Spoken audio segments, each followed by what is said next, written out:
कहानी सुनाई। नए सब सच, श्राप या डर, हिम्मत है, भूत या फ्राइडे। अक्सर हम अपने नए घर को सजाने के लिए बाजार से पुरानी और एंटीक चीजें बड़े शौक से खरीद कर लाते हैं। हमें लगता है कि इन पर सिर्फ वक्त की धूल जमी है, पर सोचिए, क्या हो अगर उस धूल के नीचे सदियों का सूखा हुआ खून जमा हो? क्या हो अगर आपके लिविंग रूम में रखा वो सबसे खूबसूरत शो पीस किसी आम कारखाने में नहीं, बल्कि मौत के किसी अंधेरे तहखाने में बना हो? जिस चीज को आप लकड़ी, पत्थर या मामूली लेदर समझकर बड़े प्यार से छू रहे हैं, क्या पता उसकी असलियत आपकी सोच से भी ज्यादा घिनौनी हो। कुछ पुरानी चीजें कभी बेची नहीं जाती, वो बाजारों में बैठकर अपने लिए नया शिकार ढूंढती है। राहुल और प्रिया, इन दोनों की अगले महीने शादी होने वाली थी। उन्होंने हाल ही में एक नया अपार्टमेंट लिया था और अपने आशियाने को सजाने के लिए मार्केट में फर्नीचर और शो पीसेस ढूंढ रहे थे। घूमते घूमते वो एक ऐसी एंटीक शॉप में जा पहुंचे जिसका बोर्ड पुरानी धूल से ढका हुआ था। दुकान में घुसते ही राहुल की नजर एक एंटीक चेस सेट पर अटक गई। वो देखने में बेहद खूबसूरत और अनोखा था। उसका बोर्ड किसी पुराने पतले लेदर से कवर्ड था और उसके मोहरे किसी सफेद और काले पत्थर के लग रहे थे। प्रिया को वो थोड़ा अजीब लगा, जैसे उसे छूने पर एक अजीब सी ठंडक महसूस हुई हो। पर राहुल उससे इतना अट्रैक्ट हो गया कि उसने बिना सोचे उस शतरंज को अपने नए लिविंग रूम के सेंटर टेबल के लिए खरीद लिया। उसे लगा ये उनके घर की शान बढ़ाएगा। रात के 10 बज रहे थे। दोनों अपने नए घर में थे। दिन भर की थकान के बाद राहुल ने प्रिया से कहा कि क्यों ना इस नए शतरंज पर एक मैच हो जाए। प्रिया मुस्कुराई और दोनों लिविंग रूम में आकर बैठ गए। खेल अभी शुरू ही हुआ था कि अचानक एक जोरदार आवाज के कारण राहुल और प्रिया अपनी जगह से उछल पड़े। आवाज उनके किचन से आई थी, जैसे सारे बर्तन एक साथ जमीन पर गिर गए हों। दोनों डर कर किचन की तरफ भागे। राहुल ने जल्दी से लाइट्स ऑन की, पर वहां कुछ नहीं था। एक भी ग्लास नहीं टूटा था। सारे बर्तन अपनी जगह पर थे और सन्नाटा इतना था कि उन्हें अपनी सांसें सुनाई दे रही थी। राहुल ने प्रिया को तसल्ली दी कि शायद बाहर सड़क से आवाज आई होगी, लेकिन जब वो वापस लिविंग रूम में आए तो उनकी सांसें अटक गई। टेबल पे रखे उस शतरंज के मोहरे अपनी जगह बदल चुके थे। खेल का पूरा नक्शा बदल गया था, जैसे कोई उनके पीछे से कुछ चाल चल गया हो। राहुल को लगा कि शायद उठते वक्त उसके हाथ से बोर्ड हिल गया होगा। उसने झुककर काले घोड़े को उसकी असली जगह पर रखने की कोशिश की, पर जैसे ही उसने मोहरे को पकड़ा, वो मोहरा वहां से हिला ही नहीं। राहुल ने पूरी ताकत लगाई, पर मोहरे बोर्ड पर ऐसे चिपक गए थे जैसे किसी गोंद से चिपका दिए गए हों। प्रिया भी आगे आई, पर एक भी प्यादा अपनी जगह से नहीं हिला। वो समझ नहीं पा रहे थे कि ये कैसा मैकेनिज्म है। और तभी उनकी आंखों के ठीक सामने एक सफेद हाथी अपने आप बोर्ड पर आगे खिसका और उसने एक काले प्यादे को जोर से टक्कर मारी। काला प्यादा टूटकर 2 टुकड़ों में गिर गया और उसके टूटते ही पूरे कमरे में एक भयंकर दर्दनाक इंसानी चीख गूंज उठी, जैसे किसी ने सच में किसी की हड्डियां तोड़ दी हो। काले प्यादे के टूटे हुए टुकड़ों से लाल गाढ़ा खून बहकर बोर्ड पर गिरने लगा। प्रिया चीख पड़ी और जमीन पर गिर गई। राहुल के हाथ कांप रहे थे।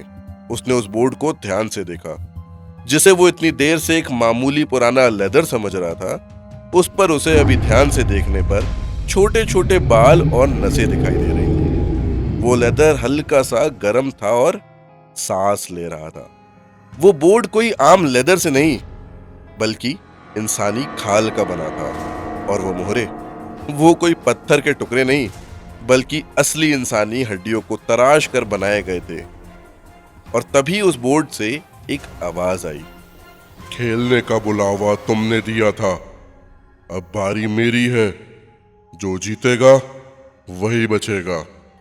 चाल चलो। राहुल दहशत से पागल होकर बोला, मैं तुम्हारे साथ कोई खेल नहीं खेलूंगा। उसने चिल्लाते हुए उस बोर्ड को उठाया और पूरी ताकत से खिड़की का शीशा तोड़ते हुए बाहर सड़क पर फेंक दिया। लेकिन अगले ही पल उसने पलटकर जब टेबल की तरफ देखा तो उसके पैरों तले जमीन खिसक गई। वो शतरंज वो अब भी वहीं टेबल पर रखा था, खून से लथपथ। कमरे का दरवाजा अपने आप लॉक हो गया और लाइट्स पूरी तरह लाल हो गई। और उसी के बाद बोर्ड से आवाज आई, खेल बीच में नहीं छोड़ सकते, चाल चलो। प्रिया डर के मारे कोने में रो रही थी, उसका दिमाग सुन्न हो चुका था। तभी शतरंज का एक सफेद मोहरा अपने आप आगे बढ़ा और बोर्ड से एक बार फिर से आवाज आई, तुम्हारी चाल, वरना ये लड़की मारी जाएगी। राहुल को अब समझ आ गया था कि श्रापित खेल से भागने का कोई रास्ता नहीं है।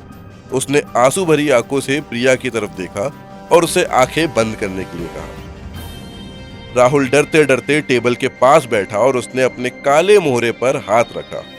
खेल शुरू हो गया था। जैसे जैसे राहुल की चालें चलती और उसका कोई मोहरा मरता, राहुल के जिस्म पर गहरे घाव बनने लगते। एक काले घोड़े ने राहुल के प्यादे को मारा और राहुल की उंगली की हड्डी खट आवाज के साथ टूट गई। खेल आखिरी मोड़ पर था। राहुल डर और दर्द से पागल हो चुका था। तभी उस काले राजा ने राहुल के सफेद राजा को घेर लिया और आवाज आई, शह और मात। जैसे ही चेकमेट हुआ, वो इंसानी खाल से बना चेस बोर्ड जिंदा हो गया।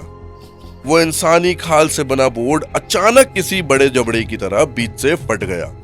उसके अंदर से खून से सने हुए लंबे हाथ बाहर निकले और उन्होंने राहुल को जकड़ लिया।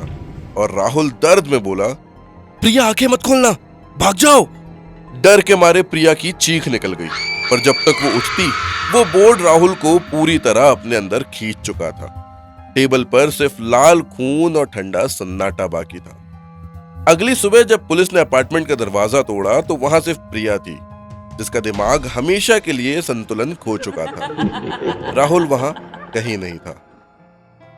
लेकिन उस टेबल पर वो एंटीक शतरंज अब भी रखा हुआ था, जो अब बिल्कुल साफ था। बस एक छोटा सा फर्क था, उस शतरंज की फौज में एक नया राजा जुड़ गया था। वो किसी आम पत्थर का बना राजा नहीं था, वो बिल्कुल नई सफेद इंसानी हड्डी को तराश कर बनाया गया था। और उसका चेहरा ठीक चीखते हुए राहुल जैसा था। नए घर को सजाना सबको पसंद है और एंटीक चीजें देखने में बहुत आकर्षक लगती है। लेकिन अगली बार किसी एंटीक शॉप से कोई अनजान चीज लेने से पहले उस पर अपना हाथ फेरकर जरूर देख लेना। अगर वो चीज पत्थर या लकड़ी की जगह हल्की सी गर्म महसूस हो और उसे छूते ही आपके कानों में किसी की फुसफुसाहट सुनाई दे, तो उसे वहीं छोड़ाना, क्योंकि कुछ चीजें खरीदी नहीं जाती, वो अपना अगला शिकार खुद चुनती है। अगर आपके पास भी घर में कोई ऐसी ही पुरानी चीज है जिससे आपको कुछ अजीब अनुभव होता है, तो हमें कमेंट्स में जरूर बताएं। ऐसी ही और ट्रू हॉरर एनकाउंटर्स के लिए चैनल को सब्सक्राइब और लाइक जरूर करें। मिलते हैं अगले एपिसोड में। अपना ख्याल रखना और हाँ, अपने एंटीक्स का भी ख्याल रखना। भूतिया फ्राइडे पर हम हर हफ्ते लेकर आते हैं एक नई और खौफनाक कहानी, इसलिए सब्सक्राइब जरूर करें।